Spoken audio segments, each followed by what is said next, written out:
Oh, that's better. Hey guys, can you hear me?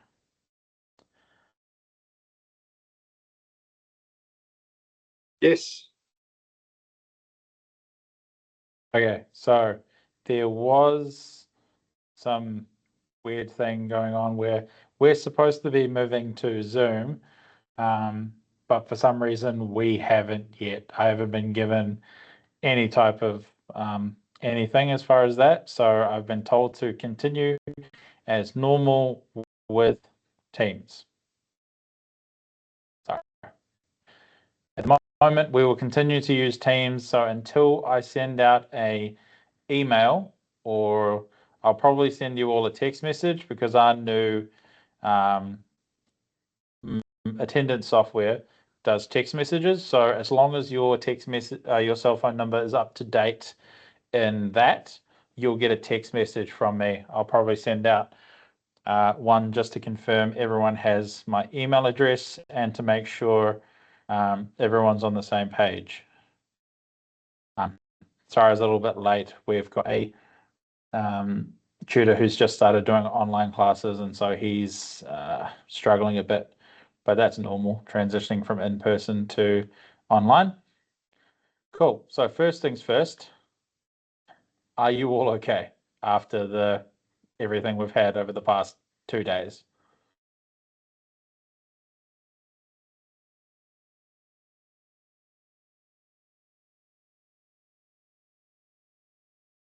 I'm assuming everyone who was working on the lines, you guys have been pretty flat out the past couple of days?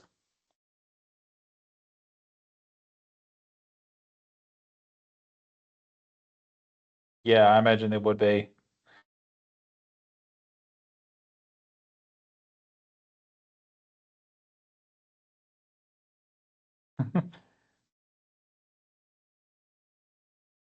Yeah, we ended up closing the campus yesterday, so we didn't have any students in. It was just me and a couple others sitting in here doing paperwork.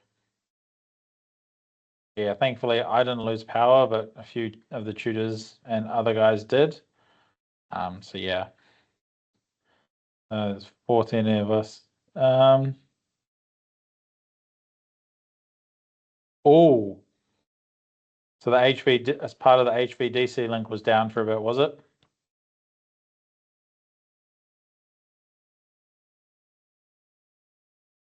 Still, oh, okay.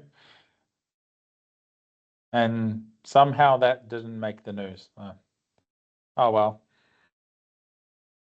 Okay. All right. I'm just trying to. Yep, there we go. Just getting my screen all sorted. So tonight we are going to move on to new topic. So we've finished talking about block course. If anyone has any questions, feel free to send them through to my email. We don't yet know who is on what block course. They're slowly filling them up, basically going down because I'm not 100% sure who enters them into the new database, but they are filling them up slowly.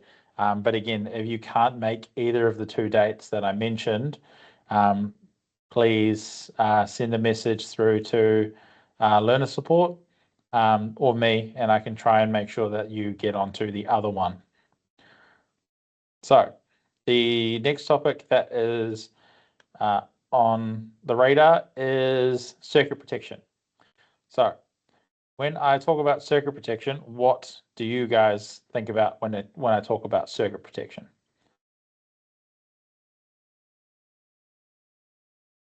Yep, RCDs.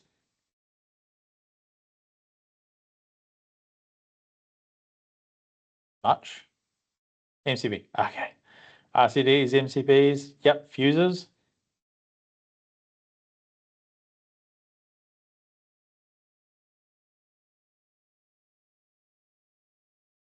So those are types of circuit protection. Um, surge arresters. Yep. So when we talk about circuit protection, What kind of things are we protecting the circuit from?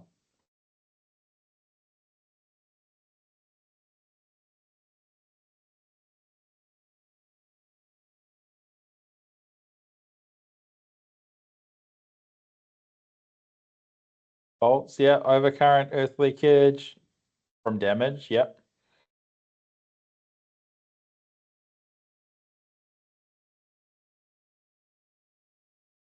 Yep. So circuit protection is kind of one of the fundamentals and foundations of electrical work in the electrical industry because the whole point of being electricians is that we're trained to um, design and install systems to allow people to use electricity in a safe manner. So if we don't do the protection correctly, not only will the equipment not work properly, but it could potentially endanger someone's lives. So if we understand how the faults work and what causes them, then we can fault find and prepare for the worst. So most of our safety rules exist because something went wrong, because there was a fault somewhere, because someone did something or something touched something that it wasn't supposed to touch, or something like water got into a place that it shouldn't have gotten into. So faults aren't an everyday occurrence unless, of course, you were talking about yesterday, but they are often few and far between. Most houses will not experience an electrical fault in a normal calendar year, unless it's a really old house and they haven't been looking after it. But they are expected. Someone is going to plug in something that's not safe. Someone is going to try and use a hot water cylinder element to heat their spark plug. Just as an example, that's some of the crazy stuff I've seen. So we need to understand that these what these faults are and how to implement preventative measures so they're kept to a minimum. So what kind of damage can fire cause? Sorry, what kind of damage can faults cause?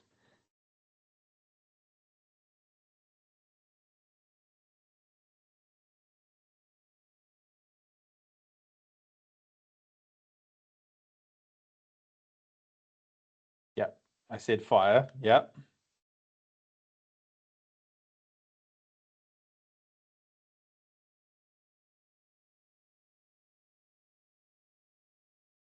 Damage equipment, shocks, electric shock. Yeah.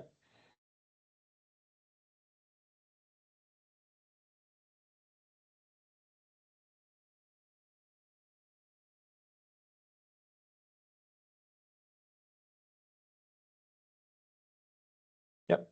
All good answers. So, uh,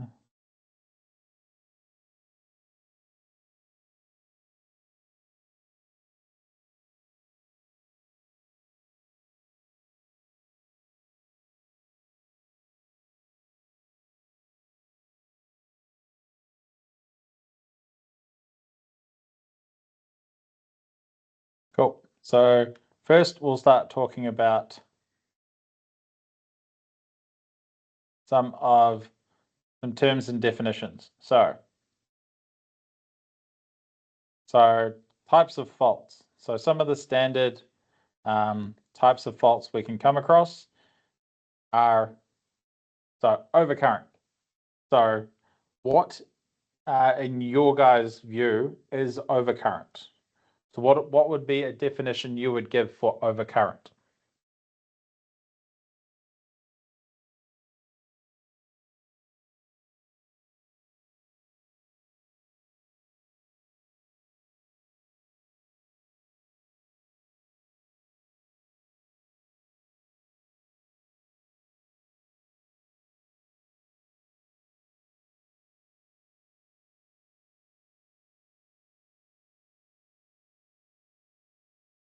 Yep, more current than the circuit can handle. Current draw is higher than the circuit can handle safely. Yep.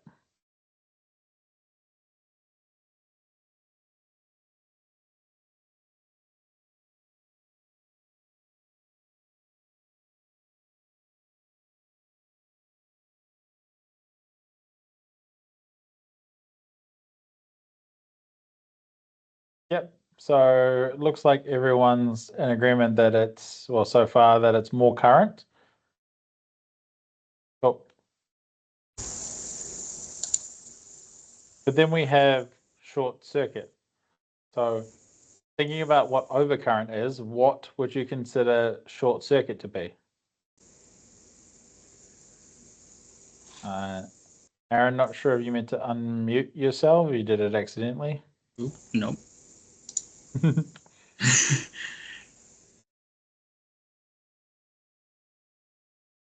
Yeah.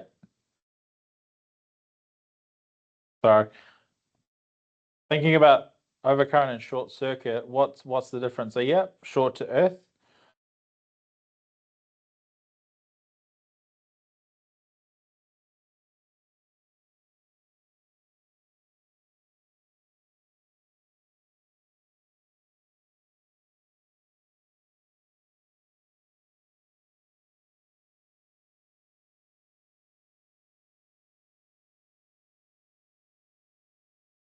Okay.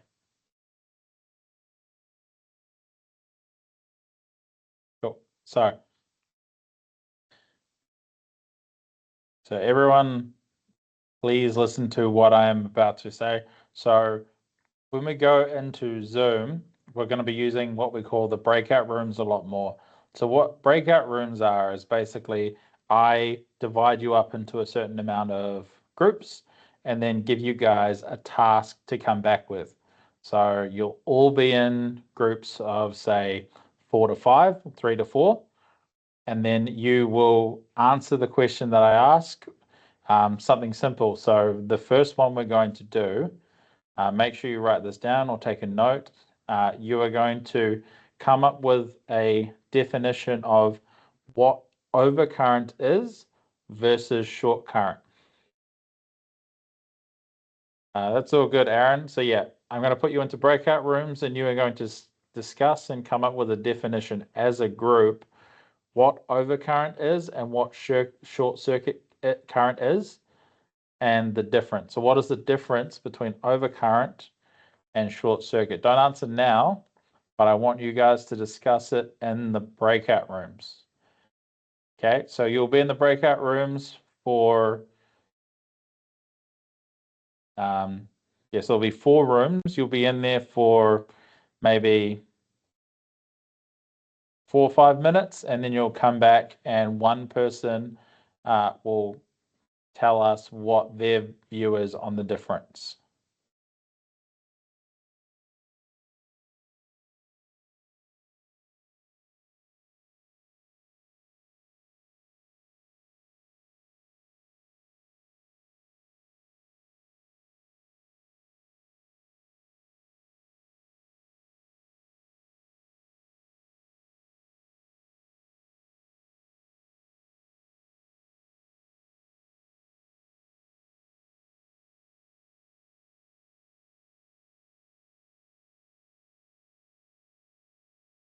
So yeah, if you jump into the rooms and then you can discuss in those rooms the difference between short circuit and overcurrent. So you should have got a link to enter the rooms.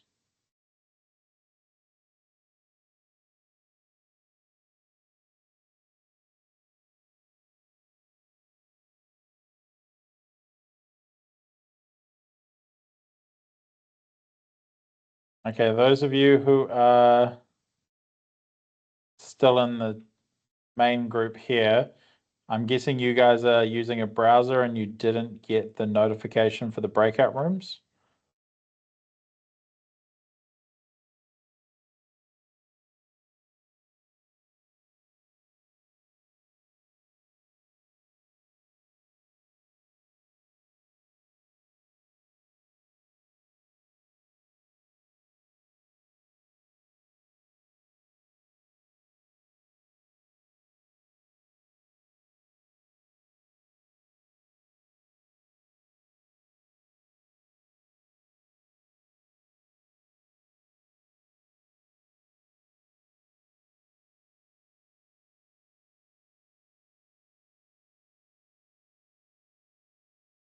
For some reason, yeah, Aaron, Connor, Emily, Finn, Jordan, Rex, and Thomas you can't access. But in the meantime, you guys can just have the discussion in the normal chat. I don't know why you guys don't have permission. That should hopefully be fixed when we move to Zoom.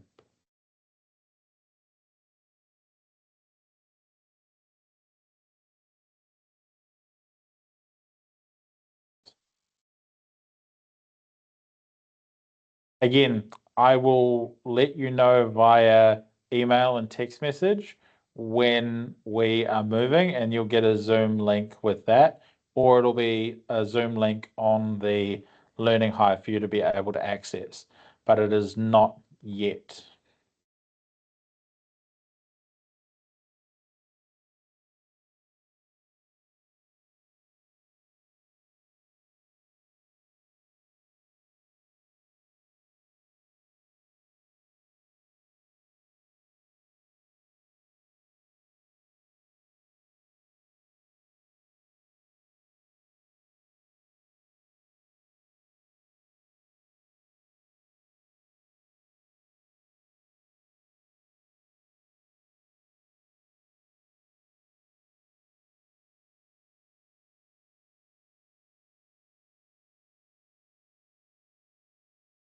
Okay, this should be everyone back.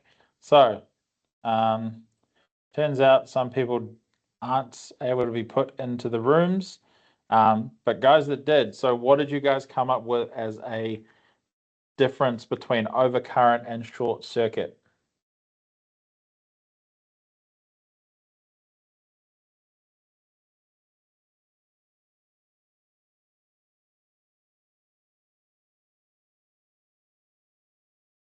Yep. So overcurrent is too much load, short circuit is a break within the cables or equipment. Yep.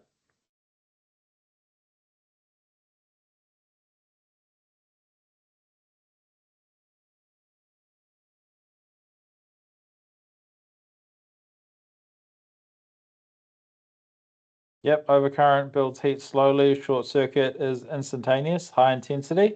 Yep, that's good.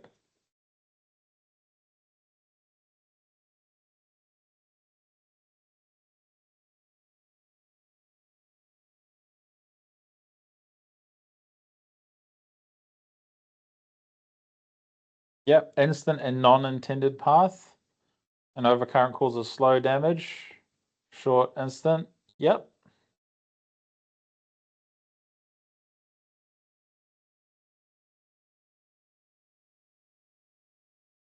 Yes, all short circuit cause overcurrent, but the main reason we talk about the difference is, so yeah, we get earth leakage. So short circuit is a fault when the supply voltage is applied to a circuit with negligible, we call it negligible impedance. So it's a very, very short circuit. So it's very low resistance or impedance. So instead of having, say, 1,000 ohms for a resistive heating load, all of a sudden that 1,000 ohms has gone to, say, 0.1 ohms, and all of a sudden 2.3 Ka is flowing through that circuit. So that's why we need short circuit protection. So new domestic installation can see anything up to 700 amps. So yeah, it is defined as a very short circuit with a high current spike. So it is an instantaneous fault. Whereas we talk about overcurrent, it's drawing an excess amount of current compared to what it normally draws. And it's more about the length of time. So a short circuit will more than likely cause circuit protection to trip instantaneously. Whereas if we have an overload or overcurrent fault, it could sit at 1.2, 1.3 times the current rating, depending on the protection device, and continue to operate as normal. So it's more of a slow fault than a short, sharp, instant fault. So we will talk about leakage current a little bit later.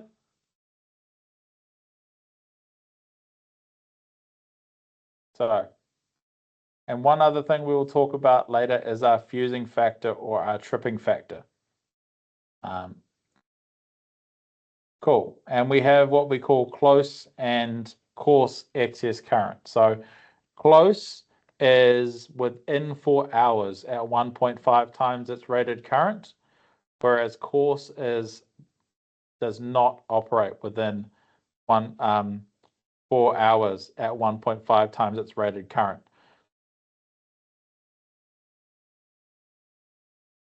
Right, we'll leave that one then. Cool. So those are the types of faults, two of the types of faults that we have.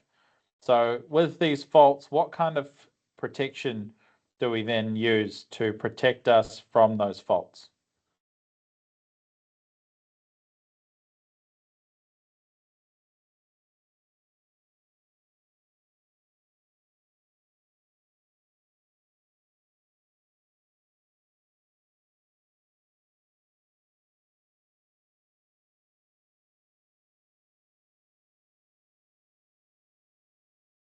So to protect us from overcurrent and short circuit, what kind of circuit protection do we use?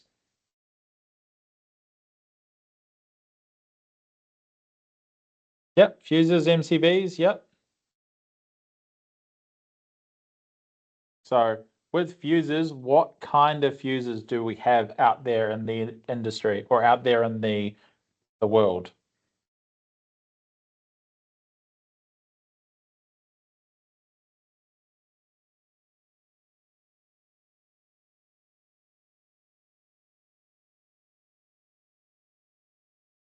Yep, we have our HRC fuses. Do we have any other kinds?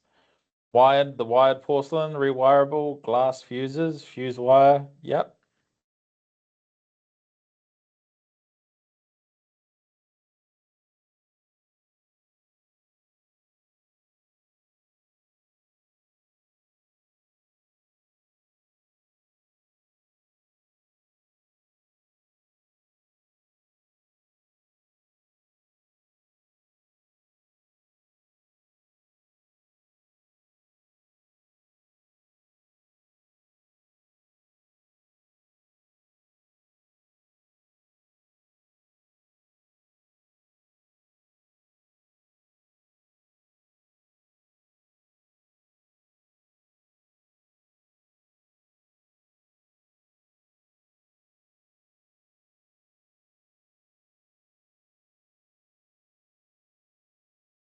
Yep. So we have inbuilt fuses in appliances. Yep.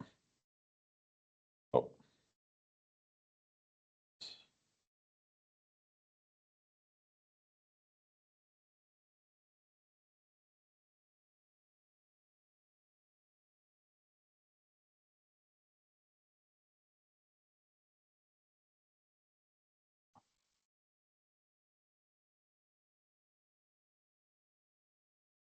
Okay. So when we talk about basic circuit protection devices, so the first thing we're going to look at is fuses. So we have our old rewirable fuses. So these are more common in your older installations.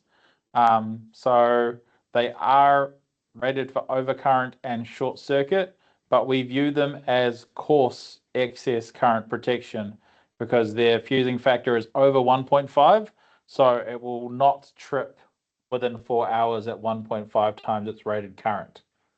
So can we install these?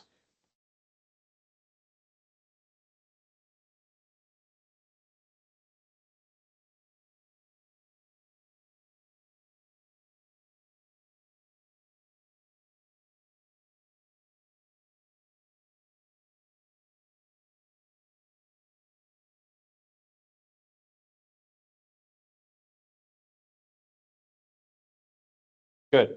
That's the answer I was hoping to get from everyone. So no, they are no longer installable. Did you guys all, as part of your year 1 block course, rewire one of these?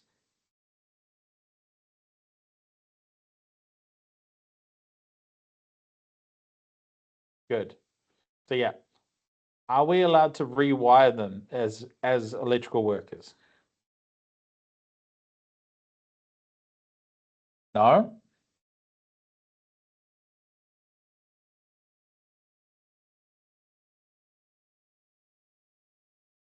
And to his team. Turn off.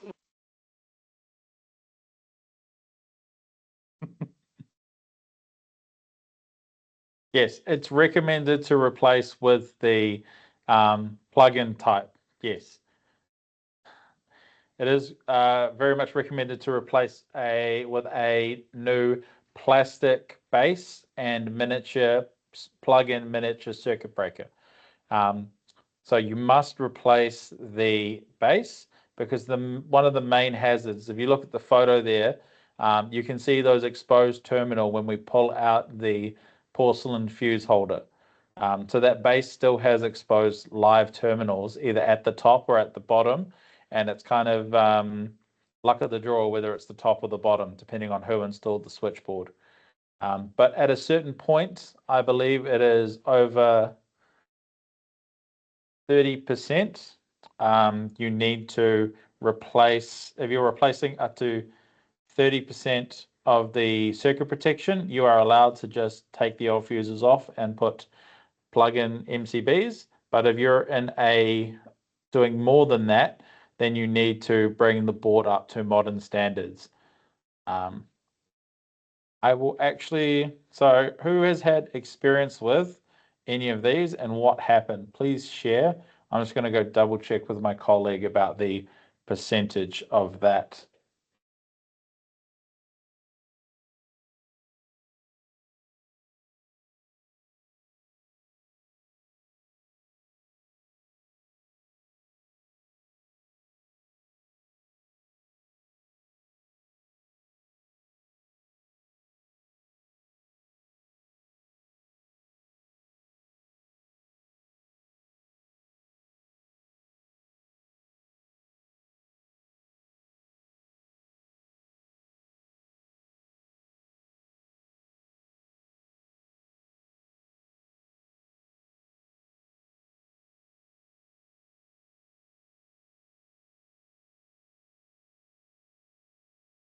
Okay, so it is either 30 or 50%. We can't remember off the top of both of our heads. So yeah, after a certain point, if you're upgrading that much of the circuit protection, it's better to just go new for all of them. Cool. So after our rewirable fuses, yes, I very much hate rewirable fuses as well. Yeah, I think I've offered a couple clients in the past a discount just because they had all of these and I wanted to see them gone.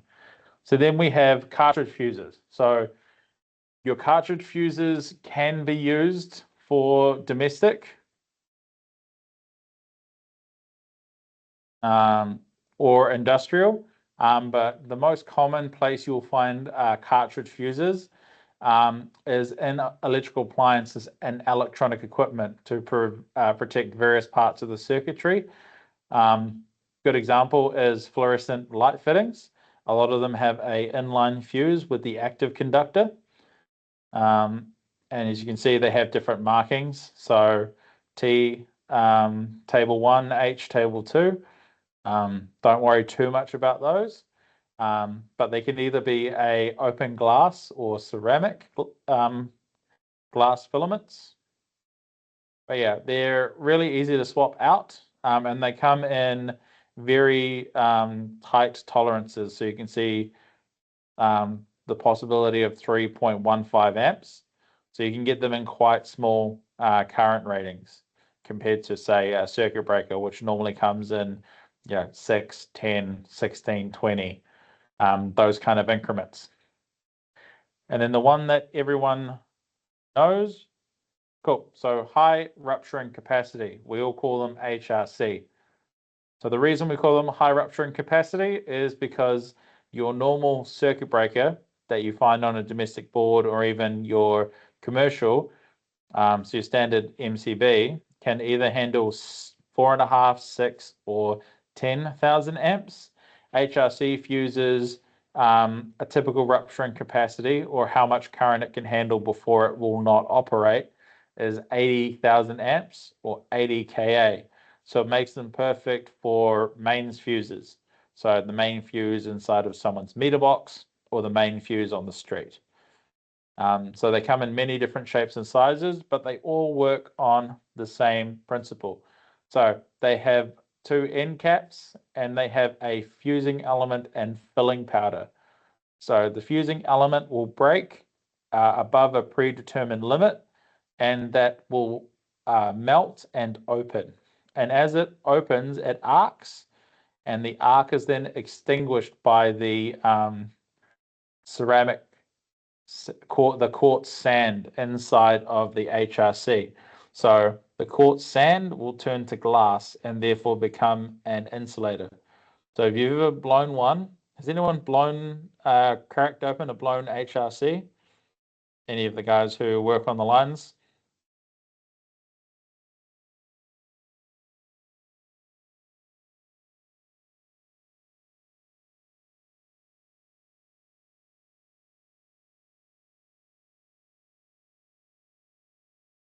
So yeah, am I correct that it pretty much looks like glass when you open it?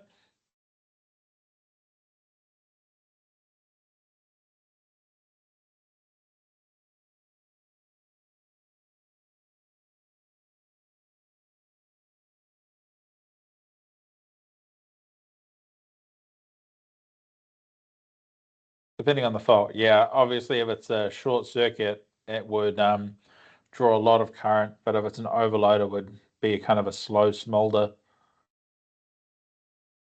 Cool.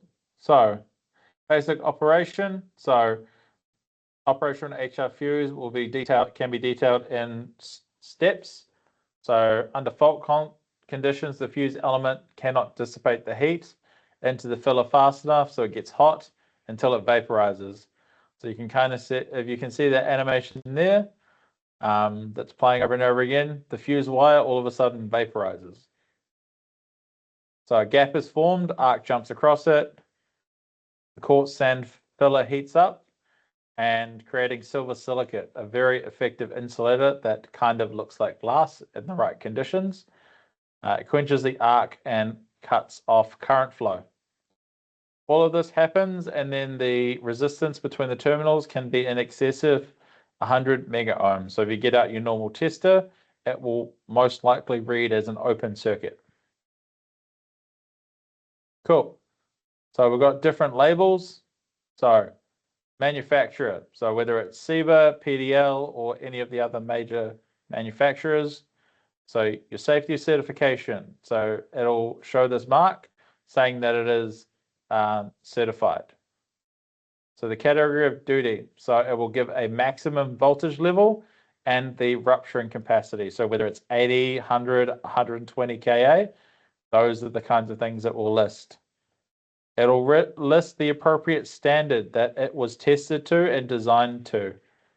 It'll have a part number. This is unique to the manufacturer.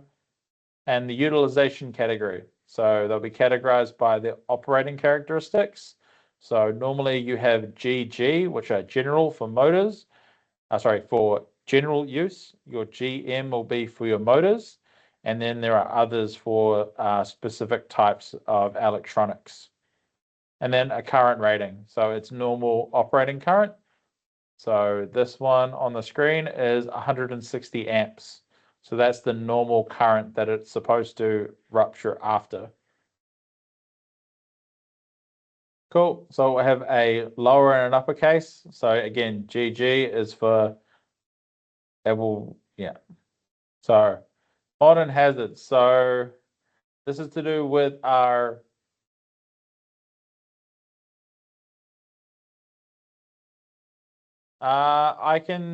there is a recording available. So yeah, I can put the video up for this week because obviously we're talking about a normal theory class.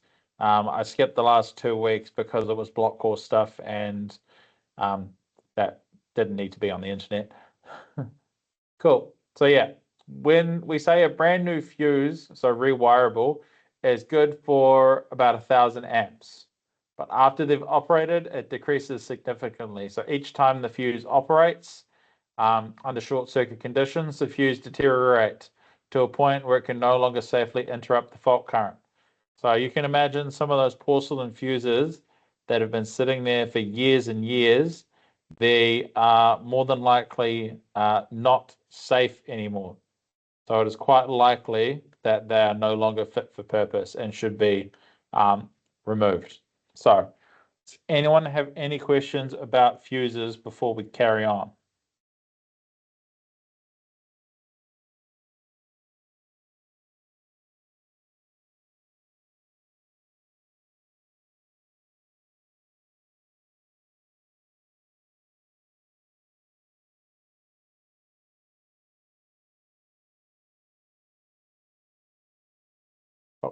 So you've gone to a job, you have pulled open the circuit protection and you've found that the HRC fuse has blown.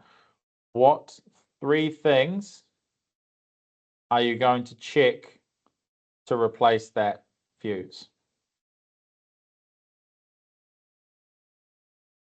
So there are 3 key things other than the mounting and the physical, like is it offset tag, is it mounting? What 3 things or 3 ratings are we going to check to replace that fuse?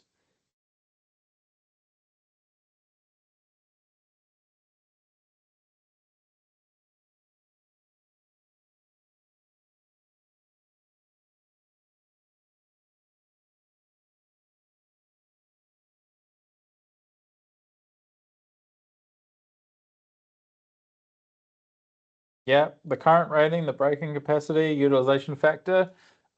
Utilization factor is one, but what is another one we're going to check?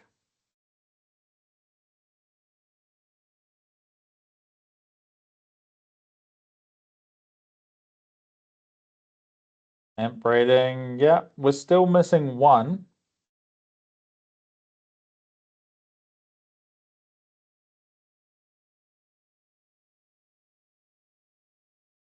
Yeah. So most users are able to handle both DC and AC. They're not rated for one or the other. So it's not like a circuit breaker. They can technically work on. Oh no, there is a DC fuses. So one thing we're going to check is the voltage rating. So is the fuse able to handle 400 volts? So if it's a 3-phase, is it able to handle 500 volts? Or is it only rated for a use on 240 single-phase circuits? So these are the things we need to make sure, because you can get fuses that are not rated to be used on 3-phase installations.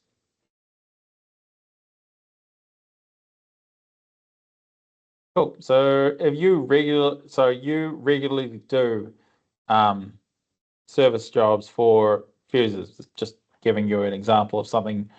So you've gone to a house. So they have a main fuse in their switchboard that's blown, and you know you have a bunch of fuses in the back of the van. What's going to be the easiest way for you to find the right fuse in the back of the van? What are you going to take with you?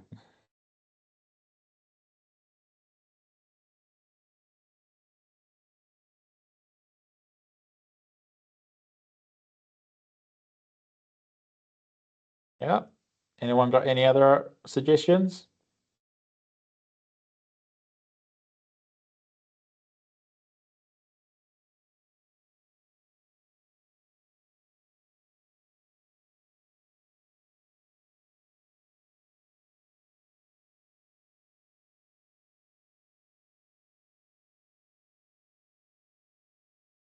So yeah, the best thing to do is you're going to take the old one with you to make sure you grab the right one.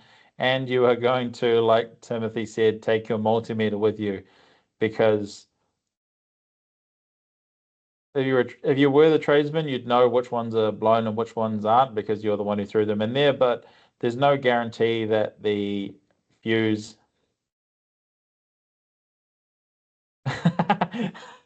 Oh, Aaron, yeah, I fully understand. Sometimes the vans can be a nightmare. Mine got a bit damaged over Christmas, so I went to the panel beaters, so it's nice, clean, and empty. But yeah, sometimes it is just easier to go to the hot supplier and get a new one. But yeah, you would take your multimeter with you just to double check that the fuse that you're installing is still adequate and working.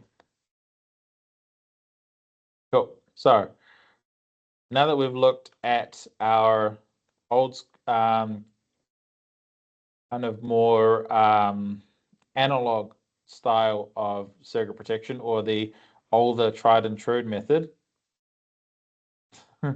So miniature circuit breakers, so MCBs. So they're the most common means of circuit protection in domestic and commercial installations. They're often found protecting smaller sub-circuits. So miniature circuit breakers. So at a certain point, they stop being miniature. So larger circuit breakers are used in high current industrial applications such as high power motors and machinery and sub-main circuit protection. So they're the big kind of, the miniature circuit breakers only about, that big. These circuit breakers, big clunky things. I'm sure that some of the guys who work on the lines, you've seen the air brake circuit breakers. But yeah, so obviously these miniature circuit breakers we're talking about are just the ones kind of your standard electrician or apprentice might come across. So you can get them in single, double, and triple pole variations, and some manufacturers allow for modular interconnection. So some of them have a mechanism on the side of them so that the breakers will click together. So two breakers of different size. So say you've got a three-phase 32 amp type D circuit breaker for a motor, and you've got a 6 amp type C for your control. So they may click together so that if the control circuitry trips, it takes out the motor, and if the motor circuit protection trips, it also takes out the circuit protection for the control circuit. So that way we can mechanically interlock as well as electrically interlock our controls with our motors. So all of them will have data sheets. So all of the data sheets are available from the wholesaler. So if you ever wanted to check up on how of these work, and I don't know how well it's coming through for you guys, but they do have a interconnect between all of the different types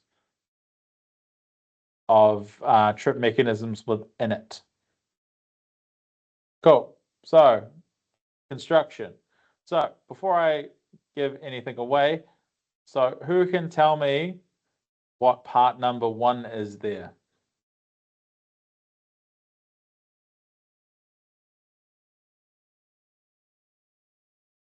Who wants to take a guess at what that part number 1 down the bottom is?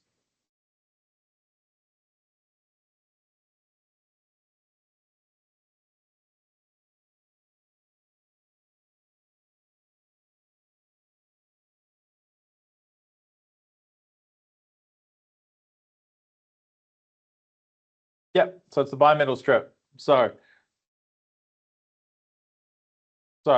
under normal load conditions, it's a perfectly straight piece of metal. But when it heats up during overcurrent or when we've overloaded the circuit, it slowly deflects and shifts the trip lever. Cool. So what about number 2?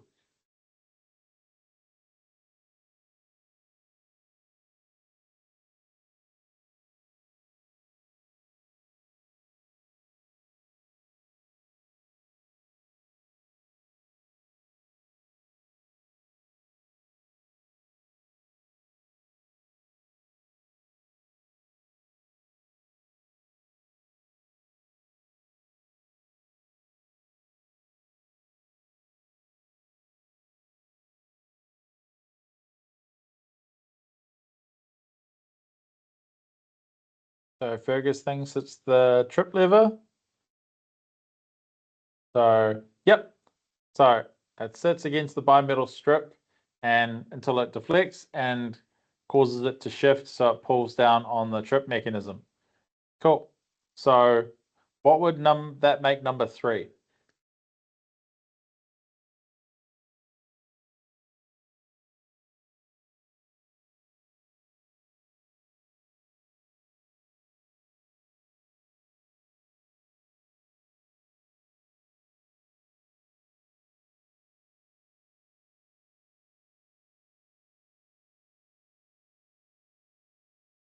Anyone else got any guesses?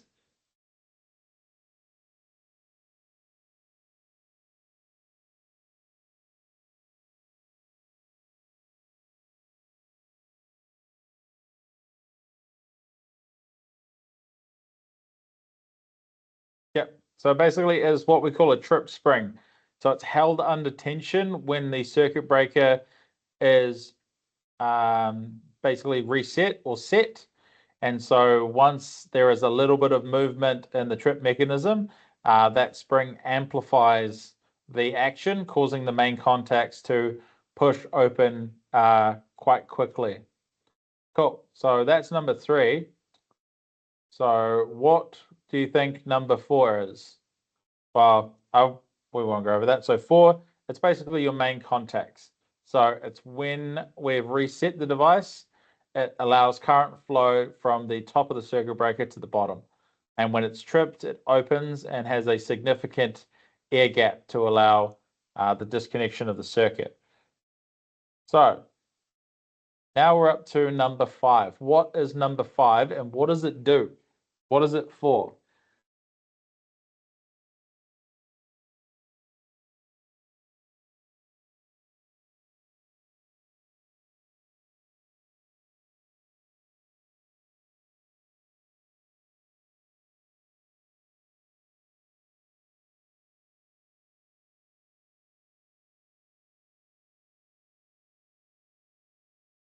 But yeah, it's for short circuit protection. But what is it called?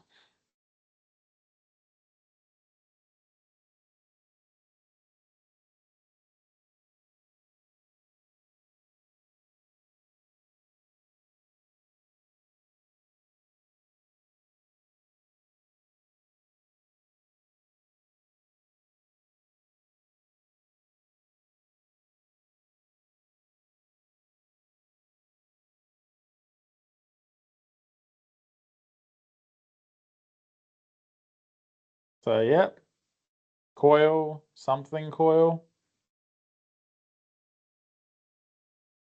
Yeah, inductor.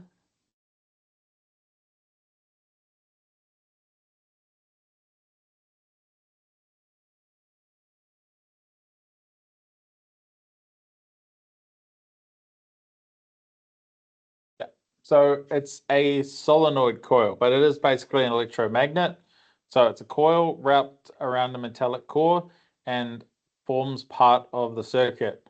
So when an excess of current flows, so a large amount of excess current flows, um, has a rapid increase in magnetism, forcing the armature of the solenoid to strike the trip mechanism.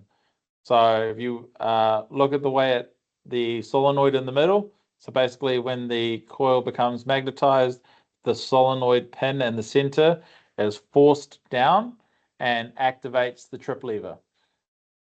Yeah, it's basically a little piston. Yeah, little piston that shoots out. So the next one is number 6. So that is our trip mechanism. So it holds the moving side of the main contact and moves it in and out of circuit during operation. So it's a mechanically connected to the switch itself and is a purely mechanical piece of equipment. So it's basically, it contains a mechanism so that even if the external switch is obstructed, the contacts will still open. So even if for some reason someone has held the trip lever up, the internal action will still activate, disconnecting the circuit. So when you see those videos and pictures online of people who have held the mechanism shut with like a piece of wire or a piece of like a screw or something, or locked it out in the on position, it will still operate internally. So then you have to take off whatever you put on it to then be able to reset it. So what is number 7 then?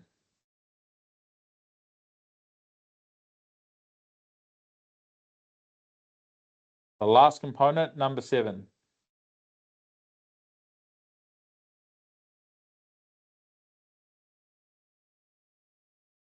So it is our arc chute or diffuser or chamber.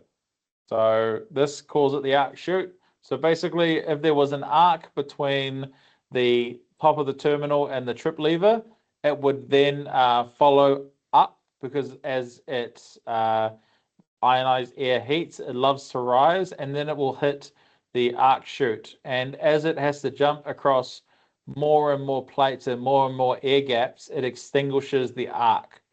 So that's how it puts out internal arcs, especially under high fault current conditions. So yeah, the thermal action of the MCB is handled by the bimetal strip. So as we get a slow overload or a gradual increase in load, the bimetal strip is the one that activates. And then if we have a short, sharp, instantaneous, so if we're RCD protected, it'll be a phase neutral fault. And if we're not RCD protected, it could be a phase earth fault. The solenoid, the rapid increase in current will activate the solenoid, opening the mechanism.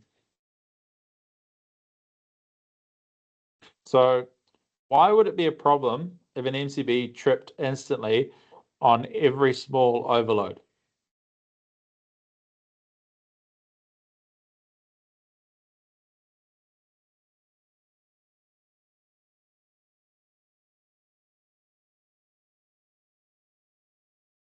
So if we had a small overload and the MCB tripped every single time, what would be the issue? Yep, appliances with high startup currents. Yep, that could be an issue. I wouldn't be able to start your motor.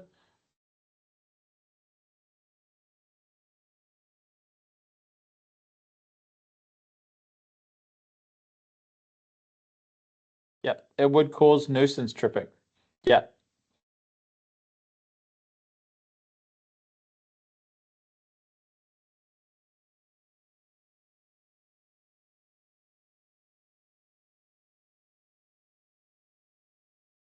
So next thing we're going to talk about is thermal action. So here is a trip curve for a circuit breaker.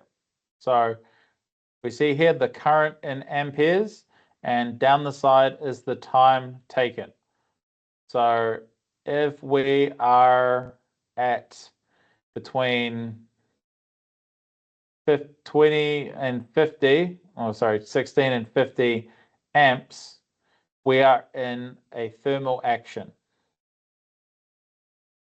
So what does it mean by thermal action?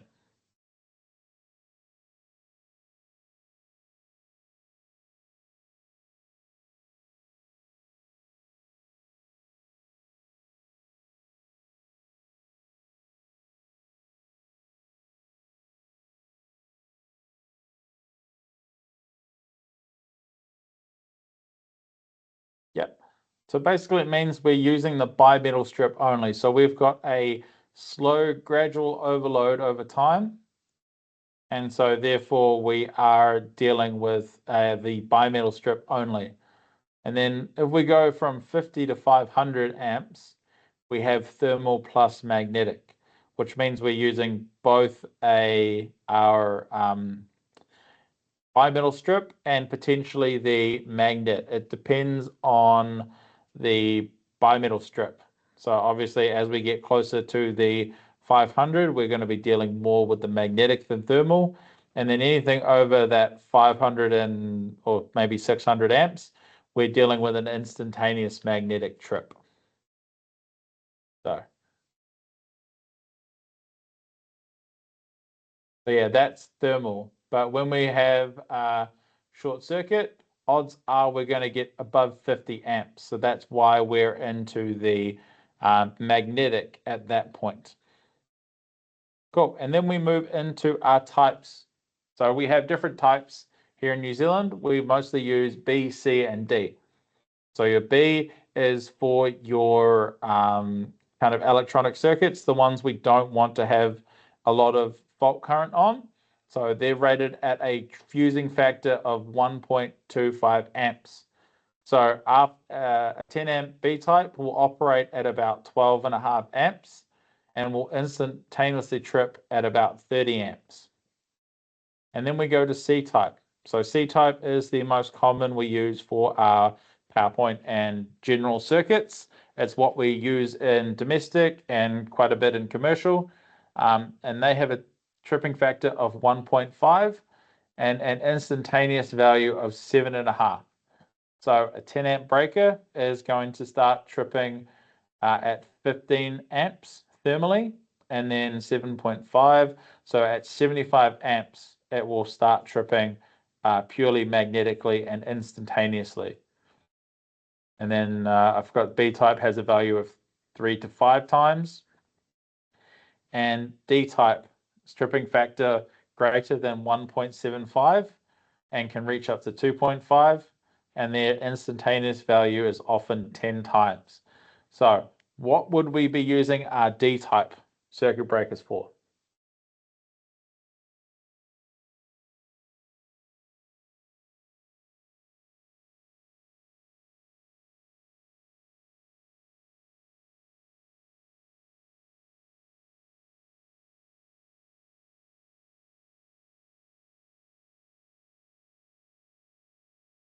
Yep, our motors or anything that might have a high startup current. Yeah, we'd mostly use them in industrial.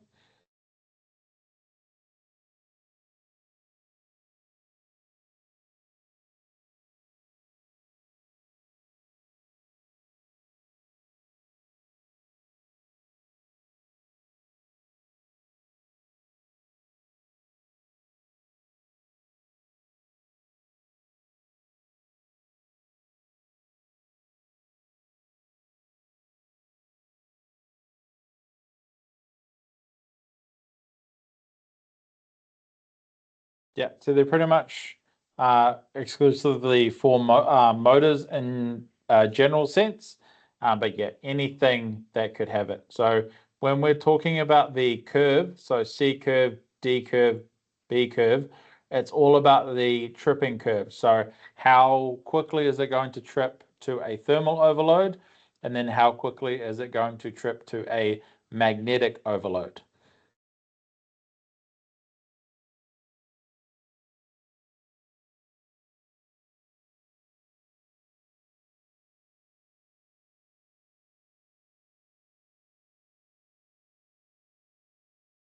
Cool. And then we have some other factors to look at as well. So we go back to our previous slideshow.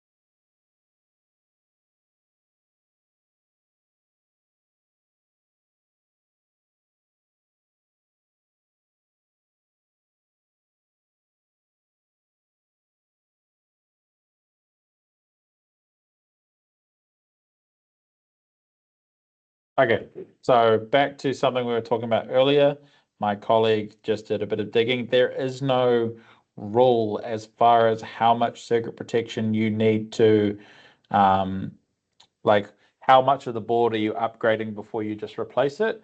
But a good rule of thumb is 50-60%. It's a rule of thumb. It's not a legislative thing. But if you're upgrading 50% of the circuit protection on a switchboard, at what point is it more cost effective for A, your time, and B, the homeowner or the business owner, property owner, to then upgrade the entire switchboard? Again, it is not a legislative thing. It's more of a good rule of thumb. I think the good thing would be for you to check in with your tradesman tomorrow about what they would suggest in terms of at what point do you upgrade the rest of the circuit protection. But if you're replacing all of the circuit protection, you must bring it up to modern standards. So if you're replacing the board, you need to then, for domestic, if it only had plug-in fuses, it now needs to have RCDs. Cool. So inverse time characteristics. So basically, when we're talking about inverse time, basically the higher the current flow, the quicker we want the circuit protection to activate. So yeah, so if we look at these curves, so basically as the current increases, the time taken for the fault to be cleared should decrease. Obviously, this is not applicable to our RCDs, but it is applicable to our fuses and our circuit breakers. So yeah, basically the more current flow, the quicker the time. And this also applies quite heavily to fuses. And then we have our cutoff characteristics. So they're the characteristics of a protective device, so how quickly it can clear a fault. So the short circuit starts, and then we have what we call the pre-arcing time. So that's the arcing time of the fault before it is completely, before it starts to be cut off, and then we arc. So pre-arcing is before trip or before the fuse blows. The arcing time is the length of time it takes for the arc to be extinguished. So yeah, pre-arcing, time the fault current takes to build as it follows its predicted sine wave until it reaches the value in which the protective device opens. So if you can see, there is a sine wave there. And then the arcing time, so it's the time it takes for the fault to clear entirely.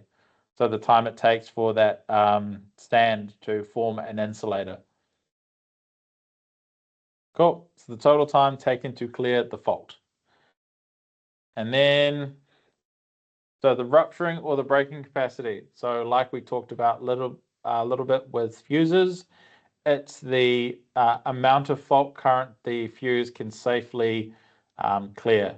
So what would to happen if, say, we installed a 4.5 K breaker and 6,000 amps of fault current flowed through the breaker? What might happen?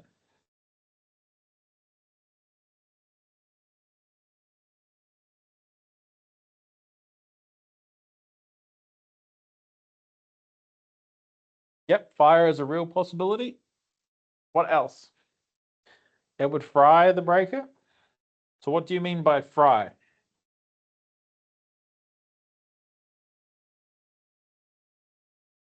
Welding, yep, the contacts could melt.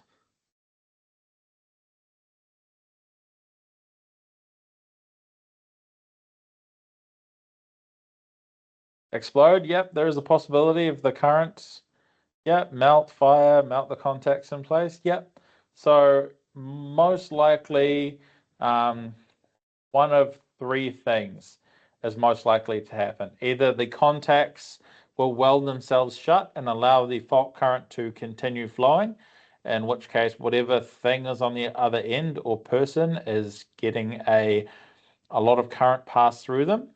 If that doesn't happen, there is a possibility of the contacts blowing apart internally without rupturing the protective device. So the contacts may blow apart, but the protected device still stay intact. And then the third option is the protective device comes apart, and as Sasha said, it explodes, and it will then basically cause a highly conductive gas to flow inside the switchboard, which will then create more short circuits, more overloads, more fires, and cause a great deal of damage.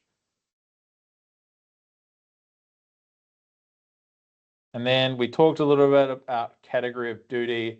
So AC 80 for alternating current and 80 kA. Cool. So this next topic is a funny one. We'll cover it quickly. But what does discrimination mean in terms of our electrical protection?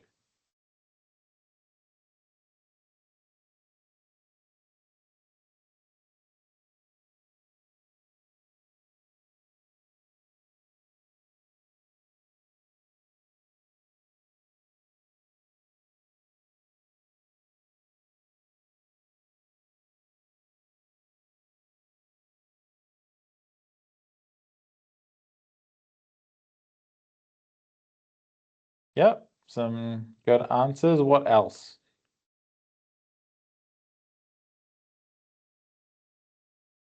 Yep, that's an interesting one. This is where I'd be nitpicky. I want everyone to put in at least one example of what discrimination is. Yep. So far we've got high rate of protection equipment is closer to supply, first fuse to trip, protection will work, desired sequence, having multiple layers of protection within the lower rated protection further down the stream. Yep.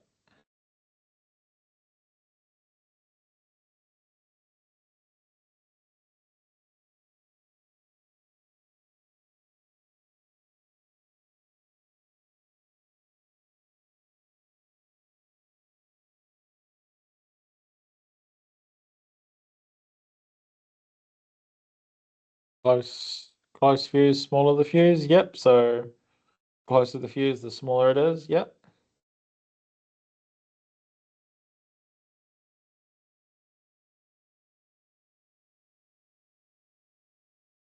Protection is rated higher than the cable. I'm not sure what you mean by that, Jordan.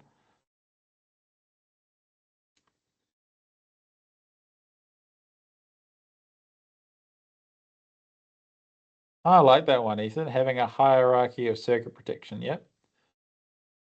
Yep. So protection is cables rated higher than the protection. Yep. That could be an example of good discrimination. Yep.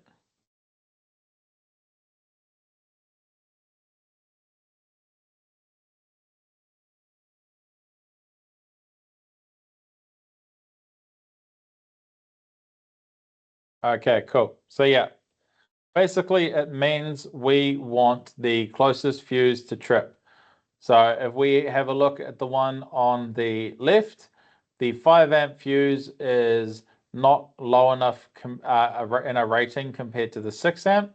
And so because they're so closely rated, the 6 amp fuse also gets taken out when the 5 amp fuse does. Whereas on the right, the 3 amp fuse will blow, but it will not blow the 10 amp fuse.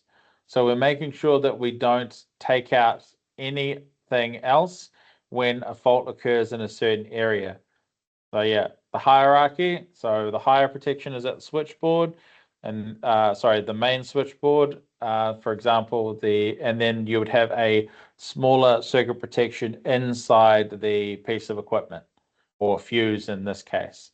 So yeah, it's making sure that we don't cause unnecessary disruption to the network or to the installation. So like when you have a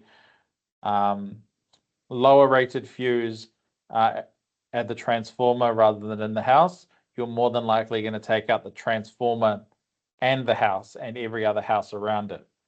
That's why we need to make sure we have good discrimination with our circuit protection. So example, in a house, I have a 32 amp circuit breaker for my sub main going to my garage. And then in my garage, I have 16 amp circuits for the power points and 6 amp for the lights in the garage. So that way I make sure that there's a fault, within the garage, it trips the circuit protection in the garage, not back in the main house. Does that make sense?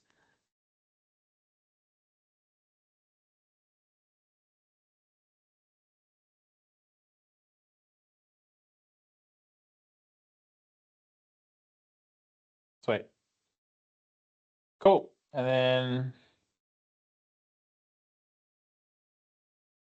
so yeah, sometimes you'll be required to have backup protection. So, for example, with motors, you might have a short HRC fuse link, and then the motor starter overload relay. So your overload relay will trip before your HRC fuse link, because more than likely your motor starter overload relay will be more sensitive than your HRC. So it's more fine controlled detail for the motor starter.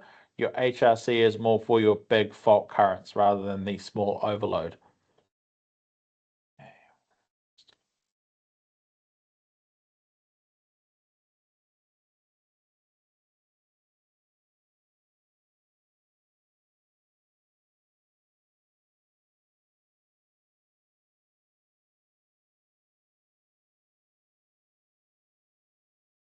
Okay, cool. So I'm going to throw some terms at you. So this is going to be the last bit before we finish. So before we do this last little exercise, has anyone got any questions that they want to throw at me about circuit protection?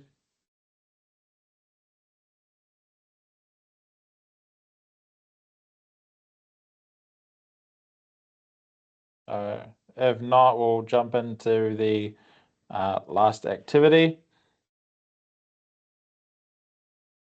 Cool. So please, cool.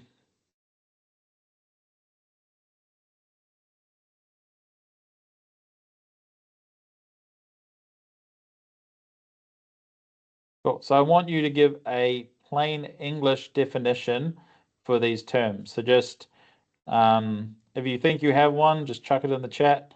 So what is a plain English definition for current rating?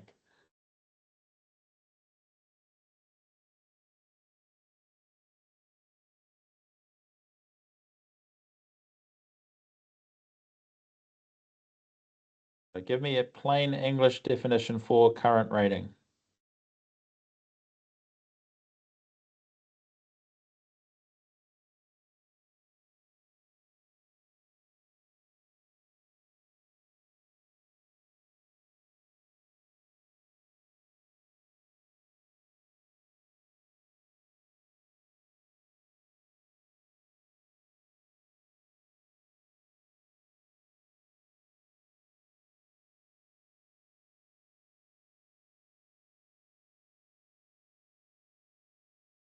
Yep, some good definitions there.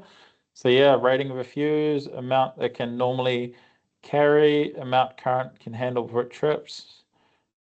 Yeah, cool. So what about voltage type or voltage rating?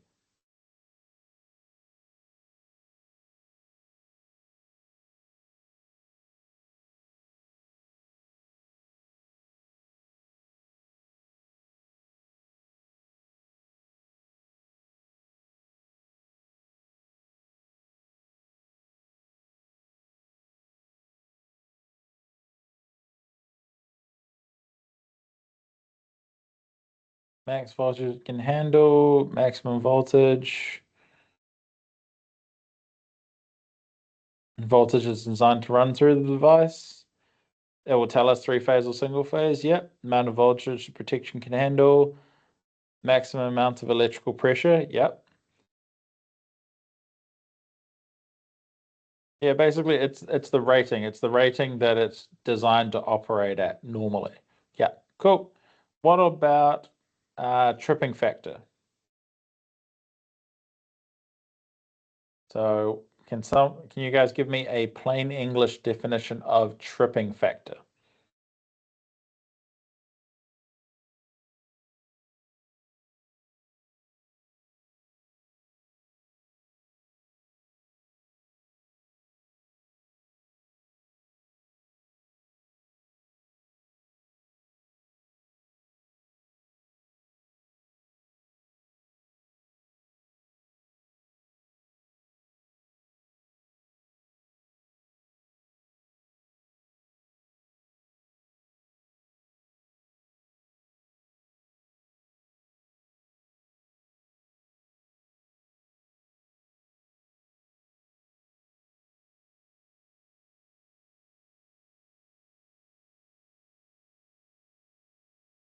So it's not so much time, but yeah, it's a ratio or multiplier of current. Yep.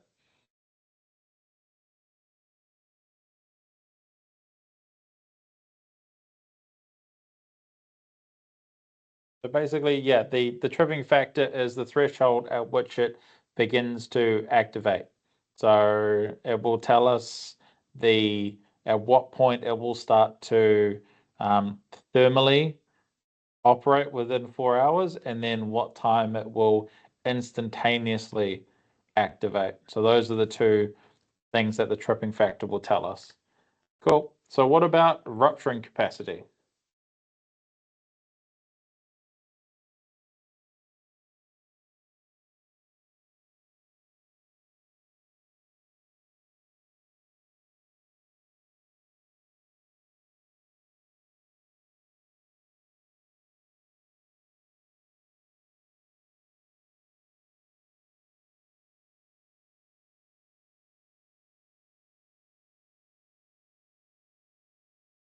Yep, how much current it can safely disconnect, max current safely broken, max current can break before welding the contact, how much current a fuse can handle, max fault current, yep.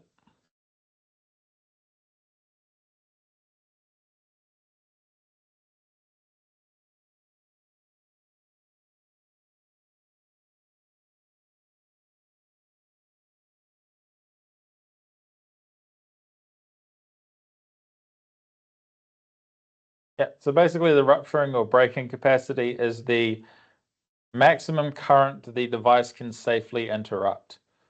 So basically the max current it can handle before it's likely to be damaged or just break.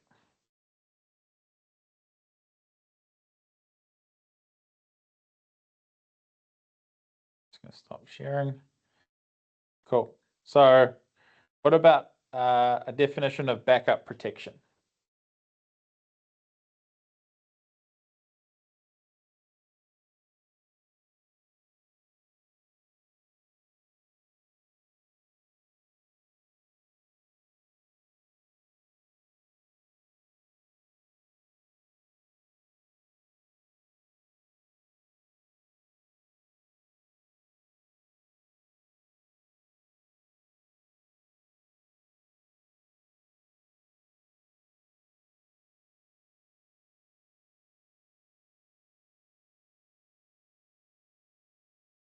So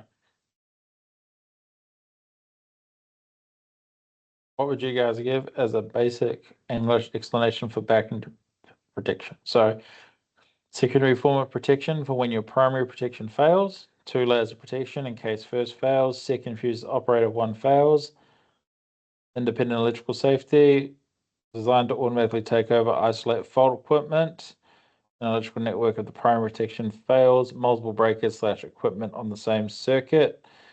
So not necessarily multiple breakers, but definitely multiple types of protective equipment. So like the example, the overload with the HRC fuses. Oh,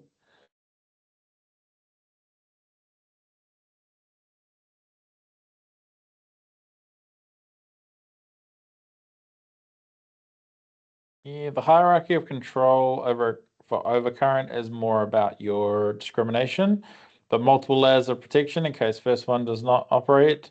So yeah, Aaron, the upstream fuses, it's more about that's more discrimination. So what about time versus current characteristics?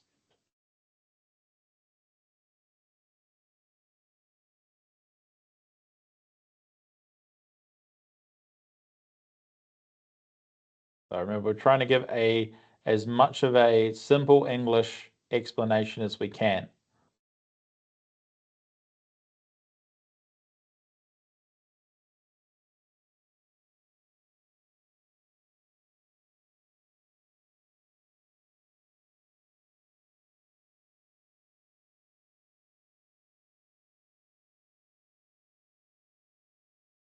Yep, so as current increases, trip time decreases, more current, quicker it disconnects. So yeah, how much time it should take to trip for the amount of fault current. So not so much fault current magnitudes, but yeah, definitely it's to do with, as we increase the fault current, we decrease the trip time.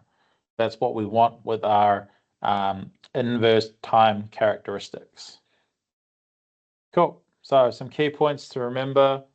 So we need to make sure we're selecting the correct protection device for the application. So if we know we're going to have very high fault current, then it's better to use a HRC fuse, which is a higher rupturing capacity than a normal circuit breaker, because they only generally come rated up to 10,000 amps, and they're usually a little bit more expensive once we get to that current rating. So just remember, the current rating does not equal fault rating.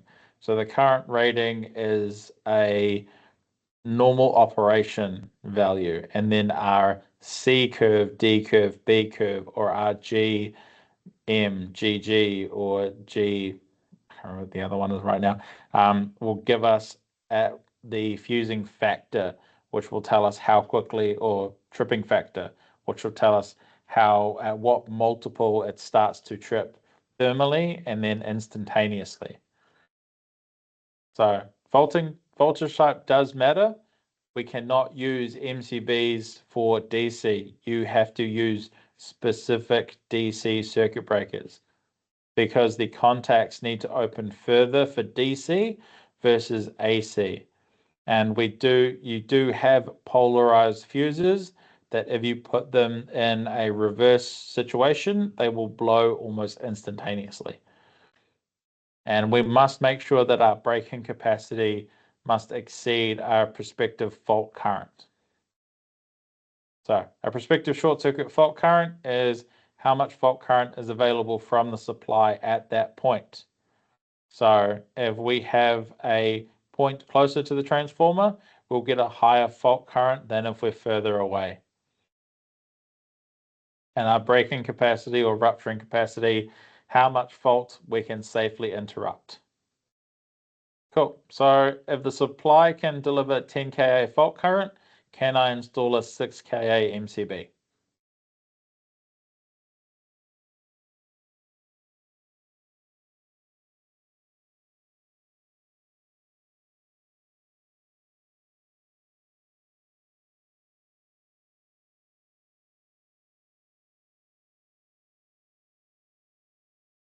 Yep, definitely not. Cool. So yeah, remember the time current curve. So how long it takes to trip at a given current, and the tripping factor. How far above the rated current will the device does it need to be before it will trip quickly? Cool. So small overload may take time, large overload trips faster. Cool. So what rating tells you the maximum fault current a fuse or MCB can safely interrupt?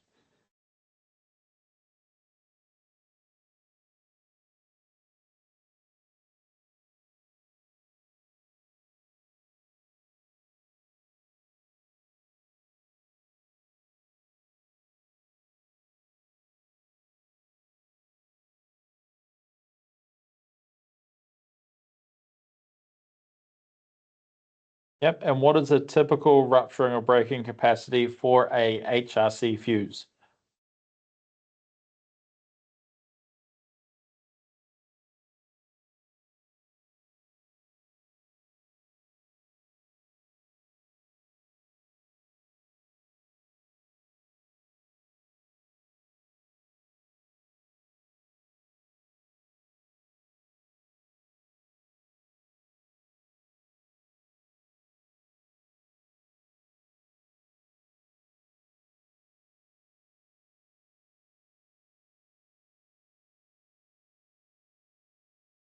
Cool. Okay, guys, I think we'll call it there for tonight. We'll be carrying on with this topic next week. And then that's the calendar. So the calendar for the rest of the term. So we're going to spend 4 weeks on circuit protection and distribution board wiring. And then we will do 4 weeks on installation testing and fault finding. Doesn't look like we have an end of term test. or maybe they have forgot to schedule it. And then we will spend the last term talking about motors and alternators before we do revision and your capstone exam prep. So remember, your capstone exam, it will be just like last year. You do need to sit it in person, but it will be a digital test. So wherever you guys did your capstone last year, it will more than likely be the same place you do it this year. Yeah, unless you hear differently from me, we'll be using this platform going forward until you receive a message telling you otherwise. So yeah, use the same meeting link and we will be doing this same way next week unless you hear from me otherwise.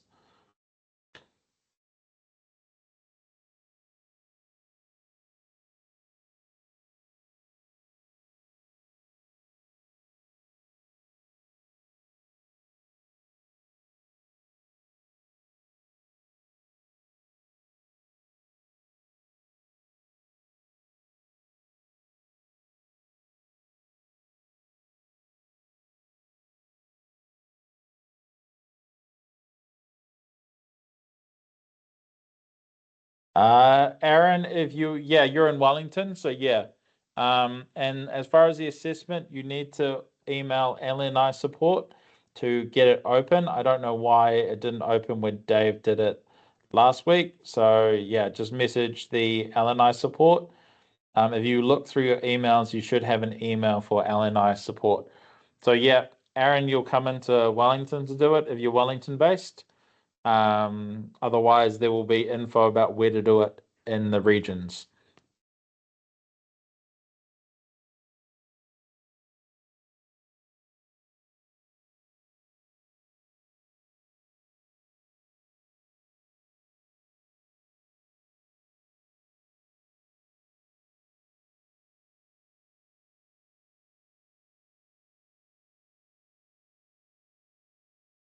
Hey Stu, just a question. So I wasn't here for the last 2 weeks. I sent you those messages. You said it was Yep. block course prep or something? Anything Yeah, that I so need to know? So basically we went through the requirements for block course. So basically I walked the guys through what you'd be doing at block course. Actually, what are you available tomorrow night? I'm happy to do like a little one-off go through block course with you tomorrow night if that you're available. What time? I can do same as night class or a little bit later if that works. Probably the same as night class would be the best option there, if that's all right with you.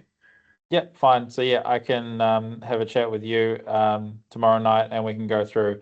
Basically, I'll just give you a run through of block course and just be like, okay, this is the task, this is what we expect you to be able to do, that kind of thing.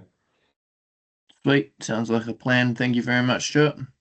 All good. On Sweet. So yeah, this one here, yeah, on this class. I'll just should be able to dial you up on Teams, so I should be able to find you.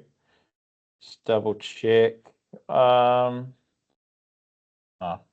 helps if I'm looking on the right one. But yeah, should be able to find you. Let's Cool. see.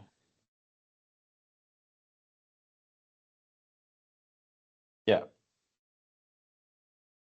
Yeah. So yeah, failing that, yeah, just use this same link. Yeah, it'll Alrighty. probably be Happy easier if days.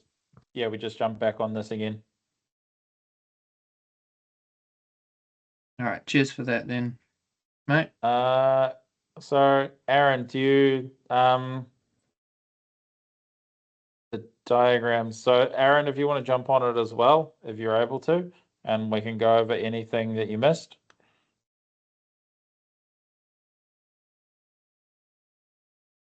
Yeah, I didn't really have did I have a PowerPoint last week? Trying to remember if I even used a PowerPoint last week. Oh no, yeah, I did for the block course sequence starters. Yeah, no, we can't give out the PowerPoints because they're part of the skills intellectual property. It's a whole thing. If I give out PowerPoints, then I violate the whole code of conduct thing, and then I get in trouble and I have to sit in a meeting with HR. I mean, our HR lady is lovely, but I don't particularly like having meetings like that.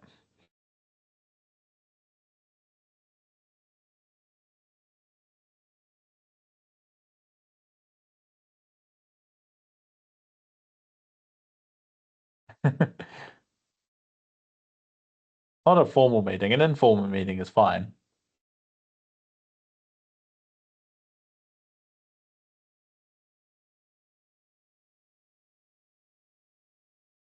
Yeah, just on that,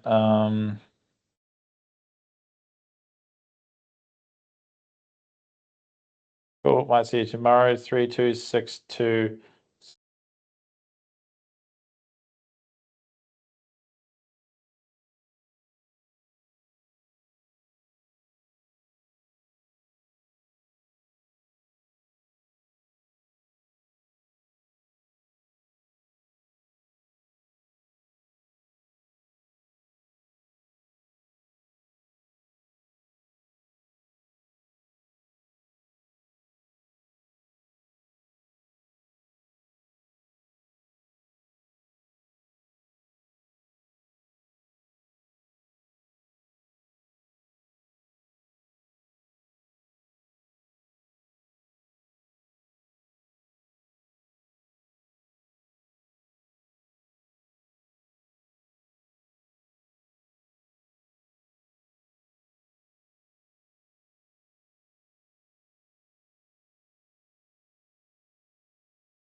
Yeah, I don't know why it's still locked for you. I know it got opened. So I'm just gonna look at the grades.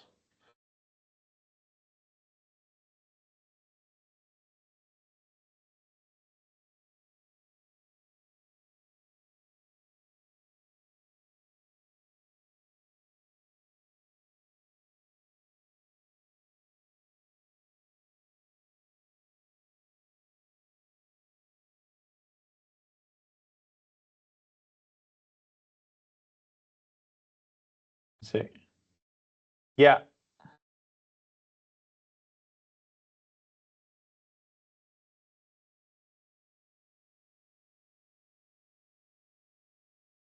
Uh, hey, Emily, do you need something? Just trying to figure this out with Finn, but while my coworker's doing that, do you need help with anything?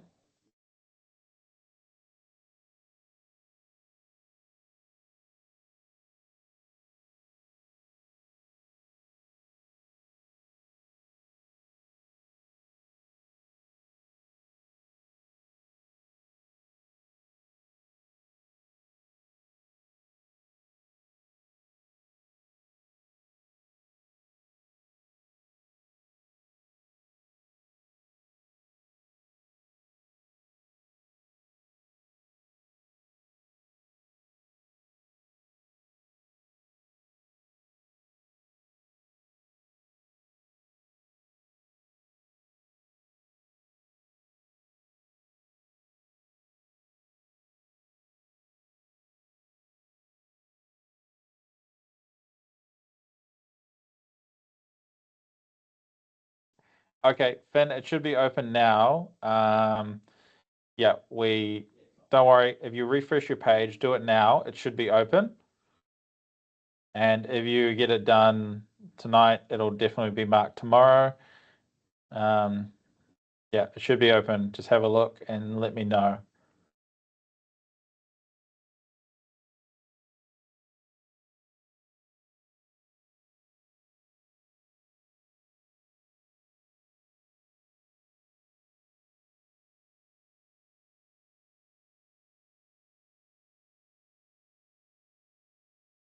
Okay, sweet. Cool.